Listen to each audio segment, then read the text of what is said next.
আসসালামু আলাইকুম ওয়া রাহমাতুল্লাহি ওয়া বারাকাতুহু। প্রিয় দর্শক, সবাই কেমন আছেন? আশা করছি সকলে ভালো এবং সুস্থ আছেন। আমরা অনেকেই জানি এবং অনেকে জানি না। আজকে আমাদের আরবি বছরের প্রথম দিন, আরবি নববর্ষ। আজকে যদি আরবি নববর্ষ না হয়ে যদি পহেলা বৈশাখ হইতো, বৈশাখ মাসের প্রথম দিন বাংলা নববর্ষ, অথবা আজকে যদি আমাদের হ্যাপি নিউ ইয়ার হইতো ইংরেজি মাসের প্রথম দিন জানুয়ারি মাসের 1 তারিখ, যদি এইরকম নববর্ষগুলো হইতো, তাহলে আজকের এই দিনে ফেসবুকের নিউজ ফিডে ঢুকাই যাইতো না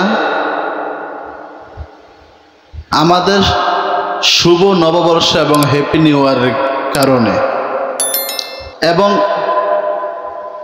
মেসেঞ্জারে সবাই একে অপরকে, একজন আরেকজনকে সবাইকে ফরওয়ার্ড করতো যে হ্যাপি নিউ ইয়ার অথবা বাংলা নববর্ষের শুভেচ্ছা সবাইকে।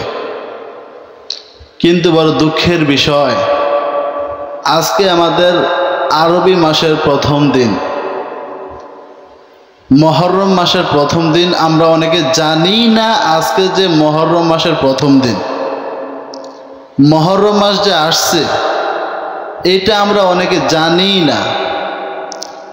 আজকে যে আরবি যে সাল 1446 সালের সাল, এটা আমরা অনেকে এটাও জানি না যে এটা আরবি কত সাল। কিন্তু আমরা মুসলমান হিসাবে আমাদের সর্বপ্রথম আরবি সালটা জানার অত্যন্ত দরকার ছিল। আরবি সালটা আমাদের জন্য জানা অত্যন্ত প্রয়োজন ছিল, কারণ আমাদের মুসলমানদের যতগুলো উৎসব আছে, ধর্মীয় যতগুলো উৎসব আছে, প্রত্যেকটা উৎসবই একমাত্র আরবি বছর অনুযায়ী হয়ে থাকে। এবং আমাদের মুসলমানদের, আমরা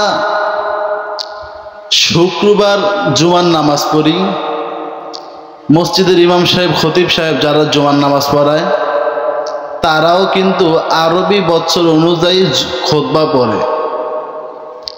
শুধু তাই নয়, আমরা যদি দেখতে যাই আমাদের মুসলমানদের আরবি যে উৎসবগুলো আছে, যেমন মুহররম মাসে 10 তারিখ আছে আশুরা দিবস, এবং সফর মাসে আছে, সফর মাসের শেষ বুধবার যেমন আছে আখিরি চাহ সম্বা, এবং রবিউল আউয়াল মাসে আছে ঈদে মিলাদুন নবী, এবং রজব মাসে আছে শবে মেরাজ, শাবান মাসে আছে শবে কদর, এবং রমজান মাস আছে, রমজান মাসে 26 তারিখ দিবাগত রাত 27 তারিখ আছে শবে কদর, এবং ইত্যাদি ইত্যাদি।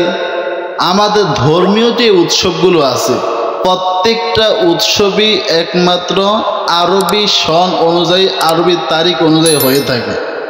কিন্তু বড় দুঃখের বিষয়, আমরা আরবি তারিখটা, আজকে যে আরবি মাসের প্রথম দিন, এটাও আমরা অনেকে জানি না। আল্লাহ আমাদের সকলকে সহি বুঝ দান করুন, আমিন।